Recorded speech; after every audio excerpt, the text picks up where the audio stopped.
En esta carta de Judas, hermano de Jacobo, se puede ver cómo en general él busca animar a los creyentes a defender la fe de los falsos maestros. Vemos cómo les anima a recordar la palabra apostólica que habían recibido, a perseverar en la fe, a guardarse de aquellos que se profesan falsos maestros y a descansar en la esperanza de que Cristo guardará a su pueblo de lo que es la apostasía. Podemos encontrar entre todas las riquezas que tiene esta corta carta, en el versículo 19, una característica general de aquellos que serían causantes de divisiones.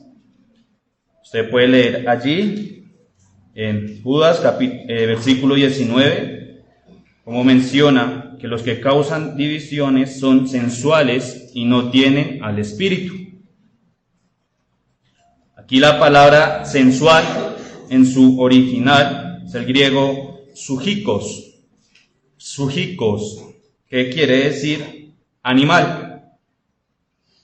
Y esta palabra sensual o sujikos es la misma que vemos en 1 Corintios capítulo 2, versículo 14, cuando el apóstol Pablo habla sobre el hombre natural. Dice allí, 1 Corintios 2:14, pero el hombre natural no percibe las cosas que son del Espíritu de Dios, porque para él son locura, y no las puede entender, porque se han de discernir espiritualmente. Entonces podemos ver cómo en ambos versículos esta palabra se amarra necesariamente a un hecho que define si una persona es sensual o natural, y es si tiene o no el Espíritu Santo. Claro, entonces si no tienes al Espíritu Santo, eres un hombre llevado por impulsos, semejante a lo de las bestias, que no razonan sus acciones, sino que sin considerar se dejan llevar por sus sentimientos.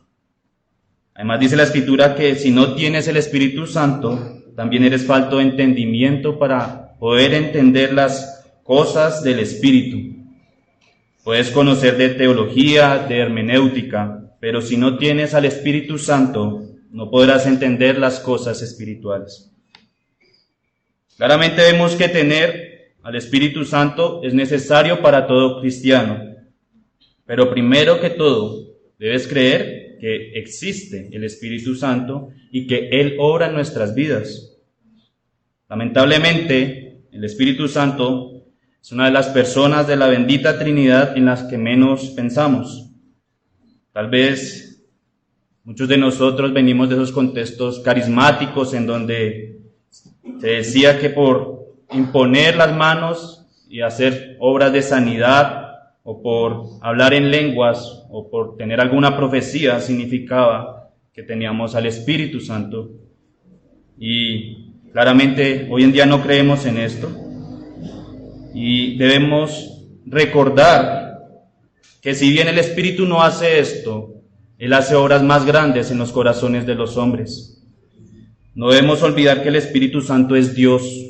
Él estuvo presente en la obra de la creación, al ser el aliento que infundó la vida en todo ser viviente.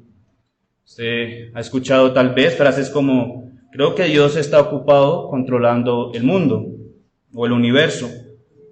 Y puede que la intención de esta frase no sea necesariamente exaltar el poder del Espíritu, tal vez es más ir en contra de esa parte justiciera que Él da.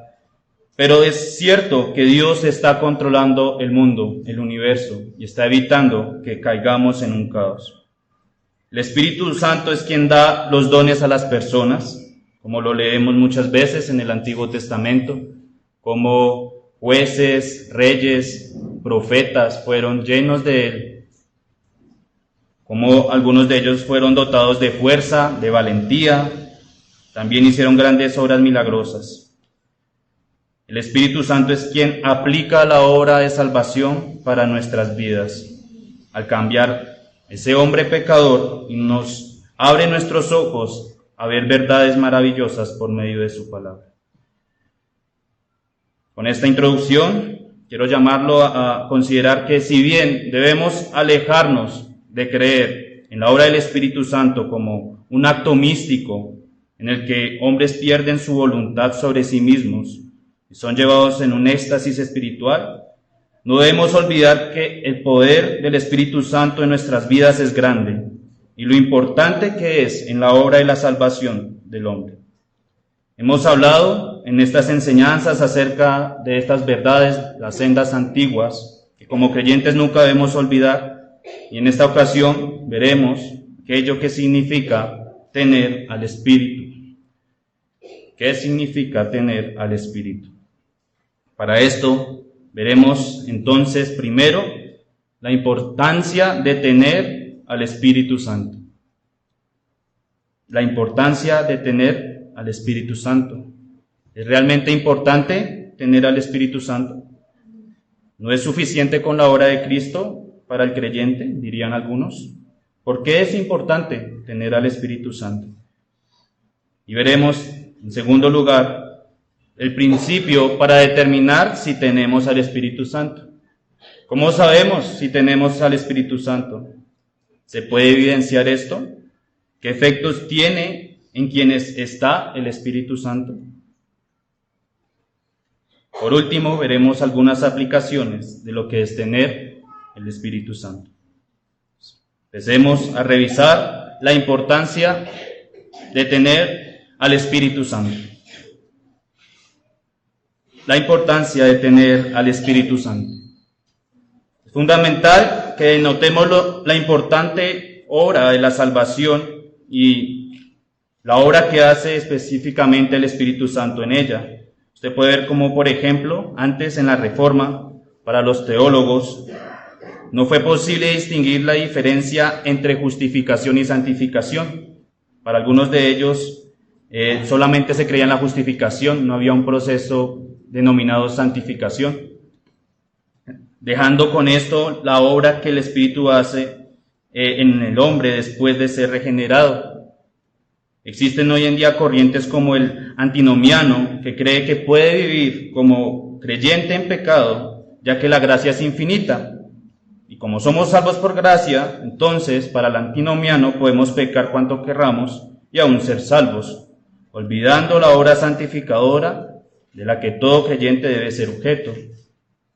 En la Reforma también encontrará pensamientos como los de Wesley, que bajo la influencia de Kant dejó de considerar la obra de santificación como una obra sobrenatural, sino que la rebajó a un nivel de mejoramiento moral. Entonces, usted puede ver que para él los hombres estaban buscando la santificación si buscaban moralmente ser mejores por sus obras. Algunos creyeron que tener el Espíritu Santo era nada más el dominio progresivo del conocimiento de Dios dentro de nosotros, solamente intelectual. Y otros, como los pietistas, simplemente se enfocaron tanto en ser santos en sus propios medios que olvidaron que esto es imposible sin tener al Espíritu Santo. Se esforzaban en tener una vida de piedad, pero únicamente en sus medios, olvidando que esto viene por ese don del Espíritu Santo. Tener el Espíritu Santo es más que un simple sentimiento momentáneo. Hoy en día puede que no creamos en esto, puede que realmente estemos convencidos que hay una obra santificadora que es obrada sobre quien ha sido regenerado y que ésta se realiza mediante el Espíritu Santo, pero podemos vernos igualmente ciegos, como lo estuvieron los hombres que mencioné anteriormente, si pensamos que tenemos al Espíritu Santo, pero realmente no es así. Debemos examinarnos. ¿Realmente tenemos al Espíritu Santo? En este primer punto, quiero resaltar dos importancias del por qué es necesario saber si tenemos al Espíritu Santo o no. Entonces, es importante tener al Espíritu Santo porque si no tienes al Espíritu Santo, no tienes parte con Cristo, ni estás acreditado para ir al cielo. En Romanos, capítulo 8, versículo 9, nos habla claramente de esto. Si no tenemos al Espíritu Santo, no tenemos parte con Cristo, ni estamos acreditados para ir al cielo. Y allí nos habla claramente de un significado sobre lo que es tener al Espíritu Santo. dice Romanos capítulo 8, versículo 9, mas vosotros no vivís según la carne, sino según el Espíritu, si es que el Espíritu de Dios mora en vosotros.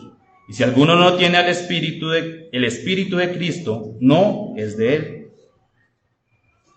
Ahora, de este versículo, resaltar principalmente la palabra mora. Claramente esto haciendo referencia a ese acto de residir o habitar en algún lugar.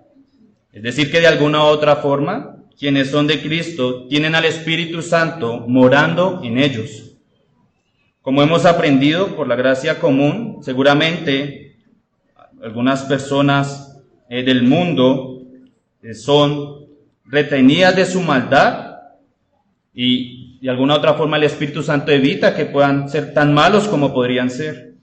Pero aquellos que son de Cristo tienen al Espíritu Santo de una forma especial, donde reside y gobierna en sus vidas como un hombre que en su propia casa tiene el dominio de ella. Ahora bien, en este versículo usted puede notar, en un momento habla del Espíritu de Dios, dice, sino según el Espíritu, si es que el Espíritu de Dios mora en vosotros, y luego dice el Espíritu de Cristo, y si alguno tiene el Espíritu de Cristo. Esto no significa que hay dos tipos de espíritu, ni nada por el estilo. Aquí cuando habla de el Espíritu de Cristo, puede interpretarse como que tiene el mismo sentir que tuvo el Señor Jesús, que es manso, humilde, pacífico, paciente, tal como Él es. Tener el Espíritu de Cristo es lo mismo que tener el Espíritu de Dios para que more en nosotros. Todos los que son impulsados por el Espíritu de Dios, como reglas, son conforme al Espíritu de Cristo, como su modelo. Entonces, si usted tiene el Espíritu de Dios, tiene a Cristo como el modelo, y ese Espíritu de Cristo, de cómo vivió en la tierra, va a ser esa imagen que usted tenga para seguir su vida, para tenerlo como un modelo. Ahora, como consecuencia, si no tienes al Espíritu Santo, no tienes a Cristo. Y si no tienes a Cristo, pues no tienes el perdón de pecados. Creo que esto es lógico para todos nosotros, el saber de que si no tenemos a Cristo en nuestras vidas, si no está el Espíritu Santo, no hay remisión de pecados.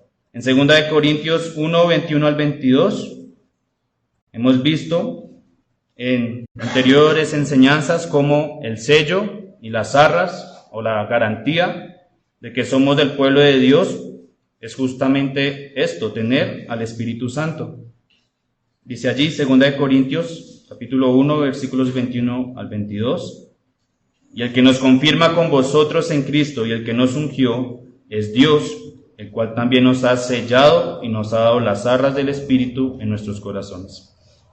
Por lo que es de gran importancia que revisemos si estamos llenos, si estamos sellados en nuestras vidas y verifiquemos que tenemos al Espíritu Santo. ¿Por qué? Porque si no, no tendremos parte en Cristo ni estamos acreditados para ir al cielo. Pero lo segundo, por lo que es importante revisar si tenemos al Espíritu Santo o no, es que si no tenemos al Espíritu Santo, no tenemos la capacidad de ser un cristiano verdadero. Si no tenemos al Espíritu Santo, somos incapaces de ser cristianos verdaderos.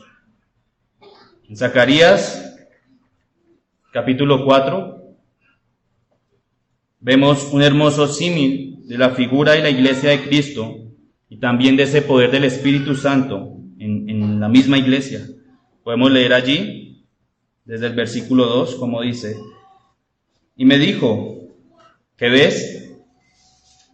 Y respondí, he mirado, y aquí un candelabro, todo de oro, con un depósito encima y sus 7 lámparas encima del candelabro, y 7 tubos para las lámparas que están encima de él, y junto a él 2 olivos, el uno a la derecha del depósito y el otro a su izquierda. Proseguí y hablé diciendo a aquel ángel que habla conmigo, ¿qué es esto, Señor mío? Y el ángel que hablaba conmigo respondió y me dijo, ¿no sabes qué es esto? Y dije, no, Señor mío. Entonces respondió y me habló diciendo, esta es palabra de Jehová a Zorobabel que dice, no con ejército ni con fuerza, sino con mi espíritu, ha dicho Jehová de los ejércitos. En esta ilustración, ustedes pueden ver allí, pronto si en su mente no es clara, el símil que hace la palabra de Dios, como un candelabro con 7 lámparas eran abastecidos por medio de tubos que iban a un depósito, y este depósito a su vez se abastecía de 2 árboles de olivo. Claramente cuando se habla de un candelabro, no podemos evitar de inferir que habla de Cristo y también de la iglesia como los luminares de este mundo caído. Y vemos igualmente cómo gracias al aceite suministrado, que en este caso es el Espíritu Santo, los creyentes somos capacitados para esa labor de servirle en este mundo. Un comentarista sobre este versículo menciona lo siguiente: las lámparas no ardían sin el aceite. La iglesia no puede funcionar sin el Espíritu Santo. Los tubos que iban directamente del olivo a las lámparas ilustran la provisión inagotable del poder del Espíritu, el cual es suficiente para que cada cristiano cumpla su deber de dar testimonio de Cristo. Hermano, debe saber esto, que sin el Espíritu Santo es imposible que nuestras lámparas alumbren. Puede que a simple vista usted aparente ser una, pero sin el aceite proveniente de la fuente inagotable será imposible que alumbre en este mundo. Un cristiano verdadero no es aquel que viene a la iglesia, se bautiza y de vez en cuando levanta una silla. Un cristiano verdadero es aquel en donde podemos evidenciar que el Espíritu Santo está en él. Puede que tengamos iglesias llenas de personas que dicen adorar a Dios con sus labios, pero solo la omnipotencia del Espíritu Santo es capaz de hacer cristianos verdaderos que son luz en medio de la oscuridad de la maldad que hay en este mundo. Habiendo visto la gran importancia de tener al Espíritu Santo, vamos en segundo lugar a ver el principio para determinar si tenemos al Espíritu Santo.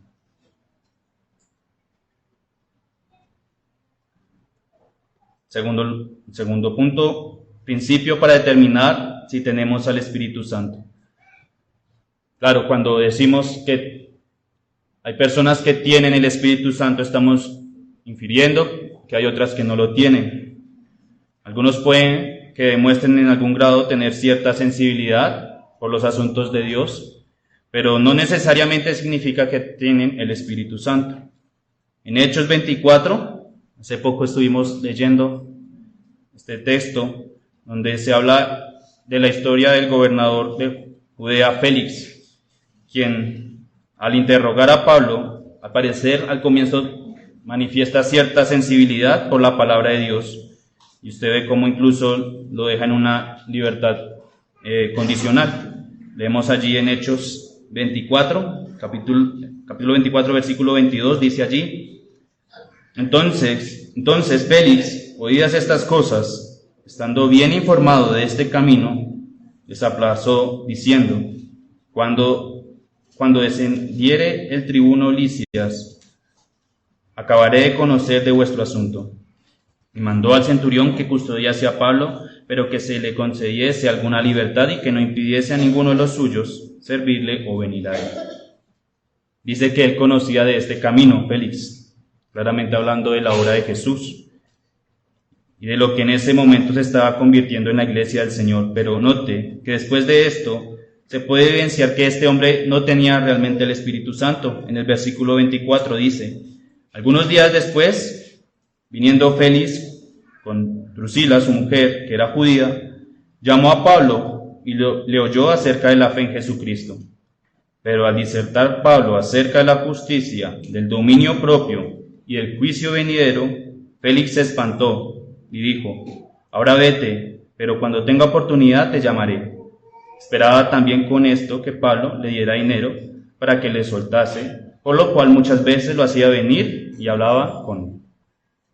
Dice que este hombre se espantó al ser descubierto seguramente en su pecado y ver lo que implicaba el ser pecador delante de un Dios santo.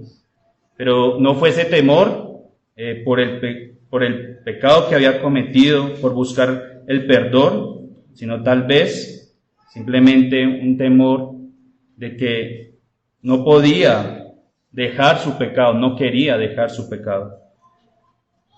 Note que también dice que tuvo la oportunidad de seguir escuchando la palabra de Dios muchas veces, pero no lo hacía con el fin de entender más sobre su maldad o de conocer a Dios, sino que lo hacía para tener más riqueza, para un bien propio.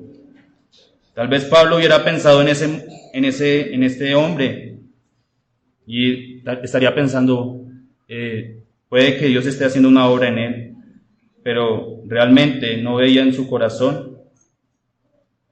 ¿Quién sabe cuántas verdades le habría dicho el apóstol a este hombre durante todo el tiempo que estuvo con él? Sin embargo, realmente su intención no era aprender de Dios, sino enriquecerse más. Con esto vemos que el Espíritu Santo puede que esté en personas no de forma permanente, sino momentánea, para refrenar la maldad. Como leímos en nuestro texto de enseñanza, seguramente habrán dentro de la misma iglesia hombres que profesen ser creyentes, pero que realmente no tienen al Espíritu Santo. Juan, capítulo 14, versículos 15 al 17, muestra cómo el mismo Señor Jesús advierte que habrá hombres que no podrán recibir a ese Consolador dado a su pueblo. Juan 14, 15 al 17, dice la palabra de Dios: Si me amáis, guardad mis mandamientos, y yo rogaré al Padre y os dará otro Consolador para que esté con vosotros para siempre, el Espíritu de verdad, el cual el mundo no puede recibir porque no le ve ni le conoce, pero vosotros le conocéis, porque mora con vosotros y estará en vosotros. Nuevamente aquí la palabra mora con vosotros. Con esta premisa nos preguntamos, ¿cómo saber si tenemos al Espíritu Santo? ¿Es posible saber esto? Claramente es muy difícil para el hombre reconocerlo. Después de todo, estamos hablando de cosas espirituales que no podemos ver. Son a simple vista imperceptibles. Pero de algo es seguro, y es que los efectos que produce el Espíritu Santo en la vida del creyente son siempre visibles. Los efectos que produce el Espíritu Santo en la vida del creyente son siempre visibles. Puede que no los entendamos y que en algunos casos sean débiles o confusos, pero en aquel lugar donde está el Espíritu, se deja ver. Él no se queda quieto en el corazón de alguien ni es ocioso. Siempre hace notoria su presencia. Nuestro Señor Jesús indica en Juan, capítulo 3, versículo 8, una característica de la operación del Espíritu Santo en la vida del hombre, y allí lo compara como el viento. Juan capítulo 3, versículo 8. Dice: el viento sopla de donde quiere y oye su sonido, mas ni sabes de dónde viene ni a dónde va. Así es todo aquel que es nacido del Espíritu. ¿Puede ver el viento, hermano? No, nadie puede verlo. Usted puede ver los efectos del viento, puede ver cómo mueve los árboles o crea remolinos con la tierra, pero en sí usted no puede ver el viento. Así tal cual el Espíritu Santo está en la vida del creyente, no lo podemos ver, no podemos abrir el corazón de una persona y encontrar el Espíritu Santo allí. Lo que sí podemos ver son sus frutos. Es como, por poner otro símil, en la física hay algo que se denomina fuerza magnética. Entonces usted sabe que existe esta fuerza porque si pone dos imanes en polos opuestos, estos se van a repeler. En que usted no pueda ver la fuerza, sabe que está allí porque hay un efecto. Ahora, con esto no estoy diciendo que el Espíritu Santo es una fuerza invisible que impulsa o refrena al hombre pecador. Recordemos lo que vimos al comienzo. Estamos hablando de Dios en nosotros. El mismo Espíritu Santo es Dios y habita en nosotros. Lo que sí quiero ejemplificar con esto es que su presencia es notoria cuando se evidencia su actuar en las personas. Nuestro mismo Señor nos declara esto en Lucas, capítulo 6. Lucas, capítulo 6, versículos 43 al 45. Aquí hablando acerca de lo que conocemos como los frutos del Espíritu. Lucas 6:43 dice: no es buen árbol el que da malos frutos, ni árbol malo el que da buen fruto, porque cada árbol se conoce por su fruto. Pues no se cosechan higos de los espinos, ni de las zarzas se vendimian uvas. El hombre bueno del buen tesoro de su corazón saca lo bueno, y el hombre malo del mal tesoro de su corazón saca lo malo. Porque de la abundancia del corazón habla la boca. Esto mismo lo reafirma en Mateo 7, versículos del 15 al 20, cuando habla de los falsos maestros, indicando que únicamente por sus frutos podemos reconocerlos. Con esto vemos que la forma de respondernos a la pregunta si tenemos o no al Espíritu Santo es identificando si tenemos los frutos del Espíritu Santo. ¿Y cuáles son estos frutos, hermano? Podemos leerlos en Gálatas 5, 22 al 23. Gálatas 5, 22 al 23, más el fruto del Espíritu es amor, gozo, paz, paciencia, benignidad, bondad, fe, mansedumbre, templanza. Contra tales cosas no hay ley. Sin duda alguna, la evidencia más grande que una persona tiene el Espíritu es que podemos ver en esta persona frutos como los que acabamos de leer. Podemos ver amor, gozo, paz, paciencia, benignidad, fe, mansedumbre y templanza.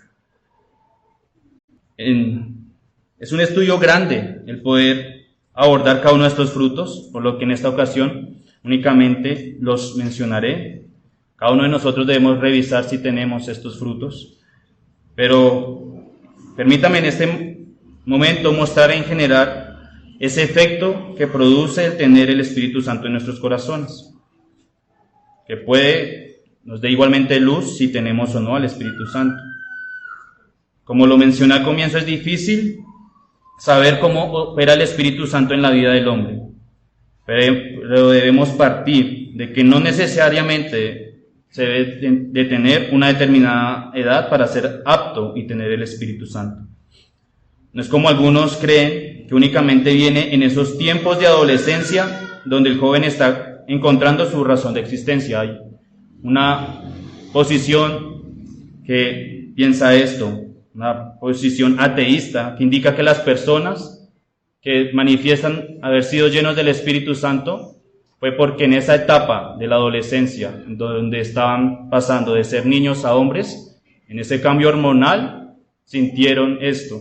Nosotros no creemos así, hermanos. Sabemos que esta obra es real, que en la vida del hombre se puede ver cómo el Espíritu Santo trae frutos. El hombre más anciano en este lugar y el niño con el suficiente raciocinio de entender que es pecador y entender lo que Cristo hizo por nosotros en la cruz, puede tener al Espíritu Santo. Si una persona se le ha hecho la obra de la justificación y regeneración, no importa si es niño, adulto o anciano, tendrá al Espíritu Santo. ¿Qué efectos produce tener al Espíritu Santo? Lo primero es que infunde vida.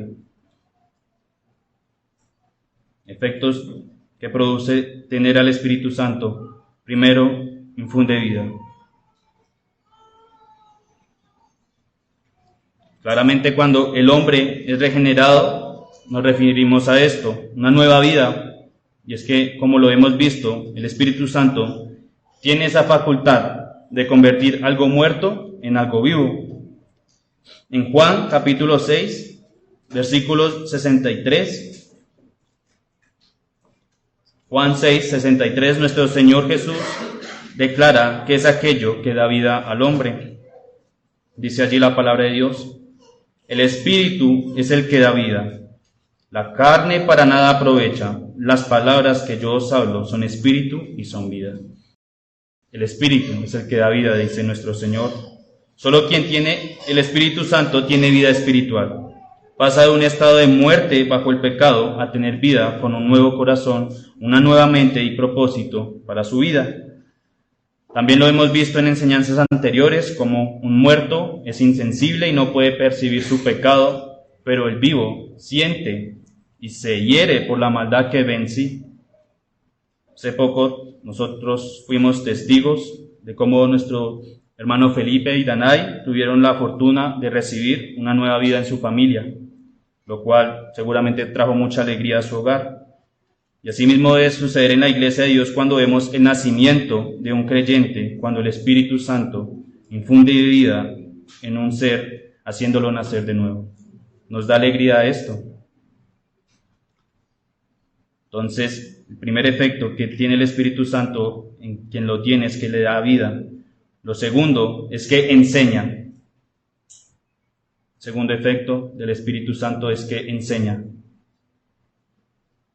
Cuando nuestro Señor Jesús nos prometió al Consolador en Juan 14, vemos en el versículo 26 que este Consolador prometido nos haría recordar lo enseñado por Él. Juan 14, 26 dice: mas el Consolador, el Espíritu Santo, a quien el Padre enviará en mi nombre, Él os enseñará todas las cosas y os recordará todo lo que yo os he dicho.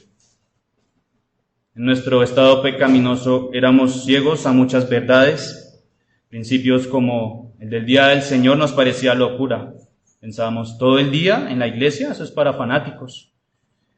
Y ahora con la luz que tenemos, hemos recibido el entendimiento de lo importante que es para nuestra vida espiritual estar delante de su presencia en un día como este.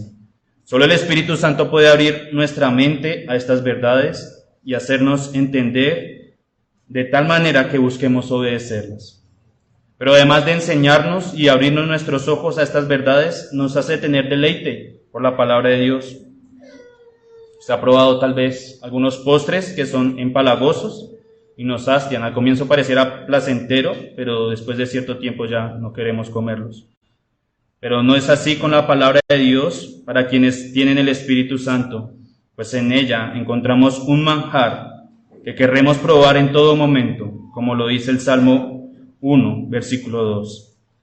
La ley de Jehová está su delicia, en la ley de Jehová está su delicia, y en su ley medita de día y de noche. Otro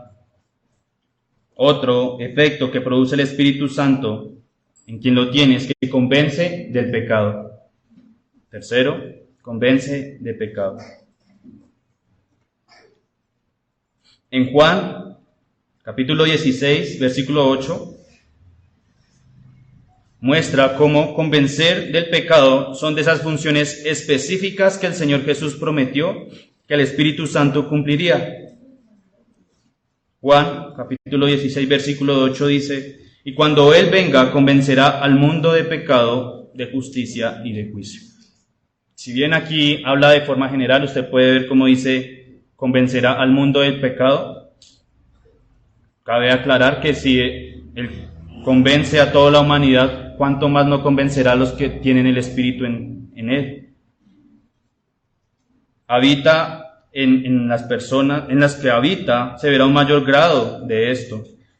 Sin duda alguna, el orgullo, la hipocresía se harán a un lado para dar paso a la humillación y la culpa que trae al vernos pecadores.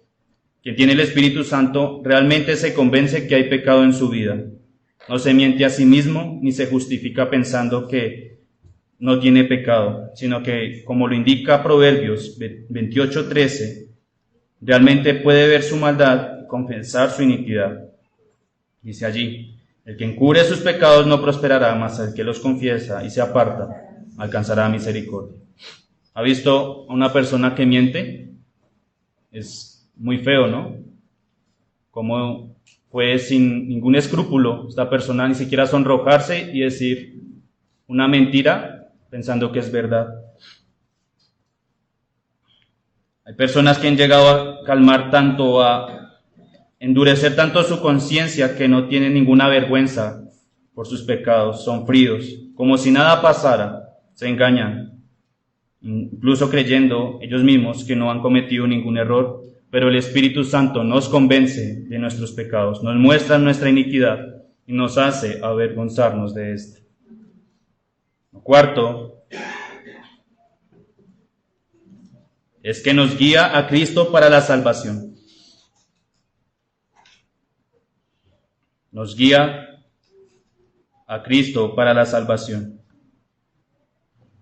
Puede que como creyente entendamos que nuestras obras no son suficientes. Usted ha escuchado muchas veces bajo este púlpito lo que muchos arminianos creen que no son nuestras obras, sino es la gracia de Dios la que nos justifica delante de Él.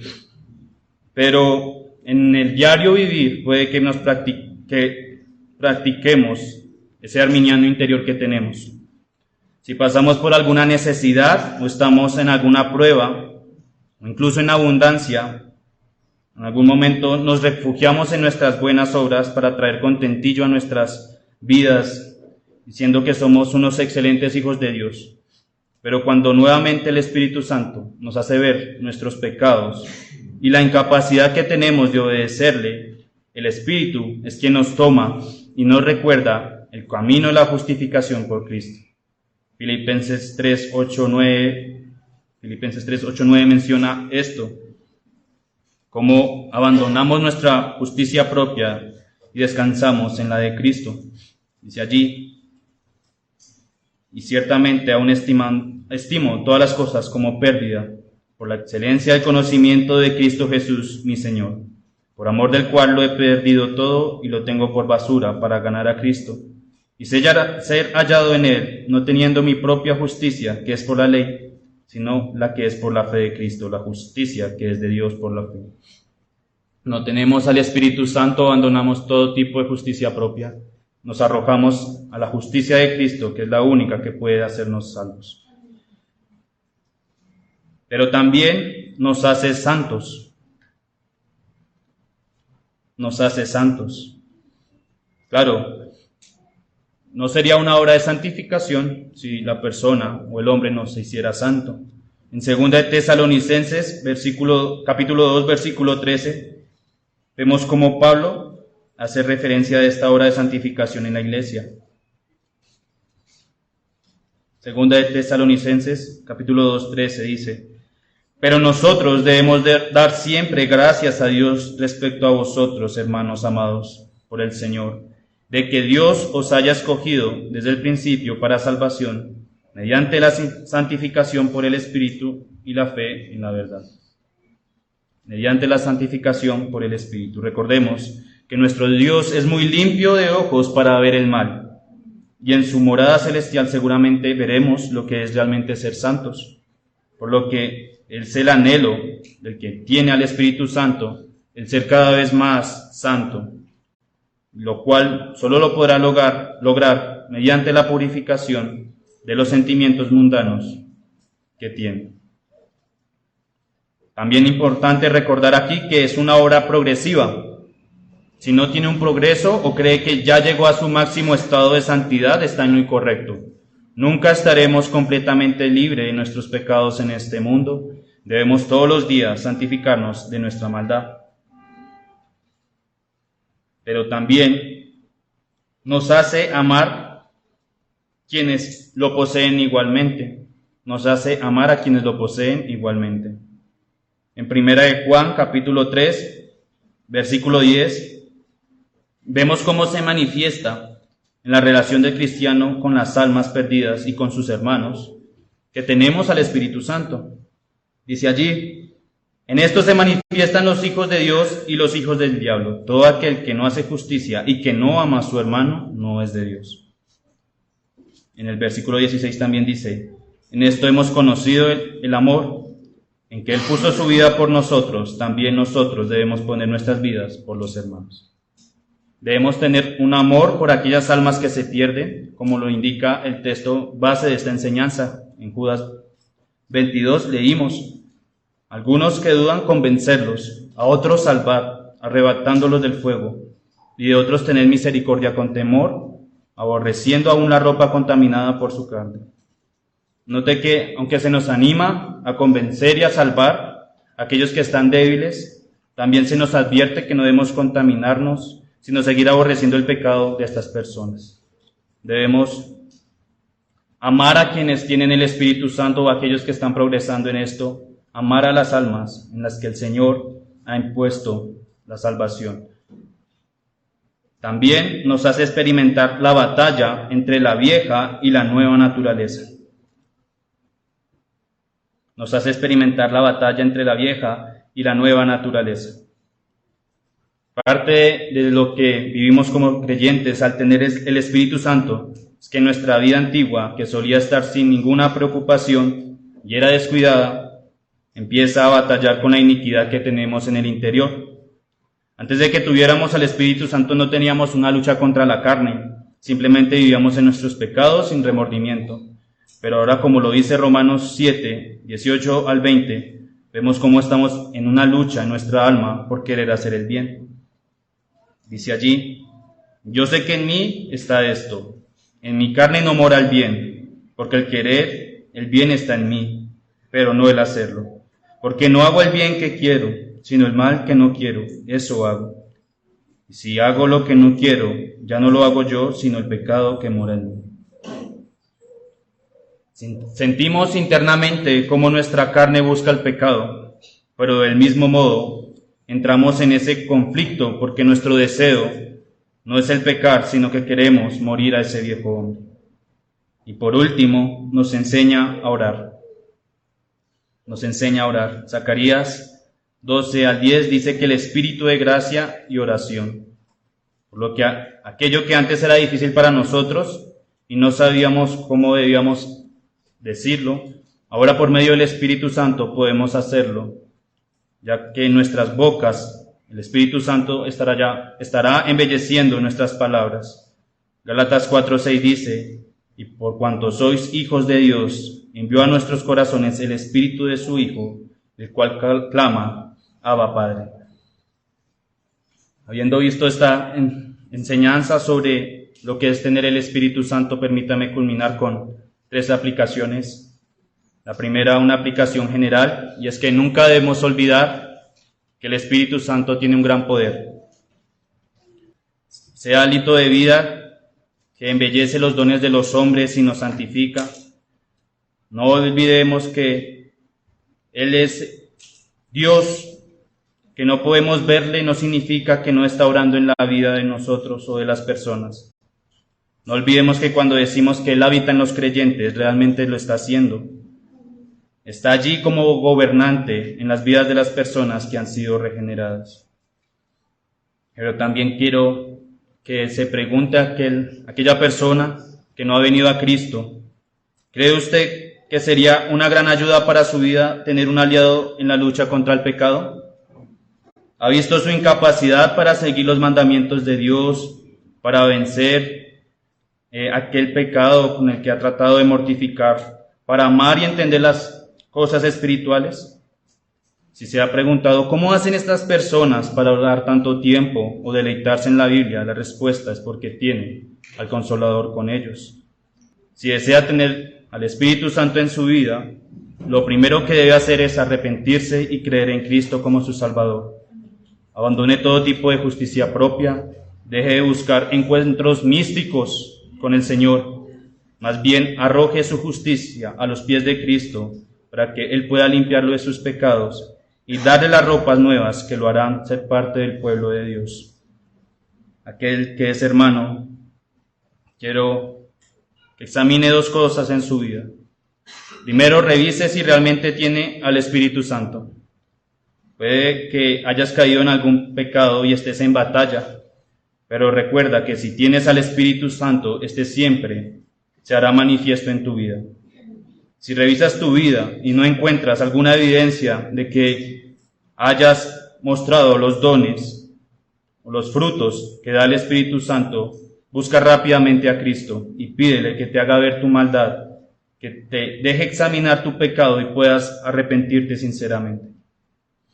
Pero si encuentras que en tu vida se han hecho evidentes los frutos del Espíritu, no olvides de no enfriarte, de no contristarlo, como dice Efesios 4:30.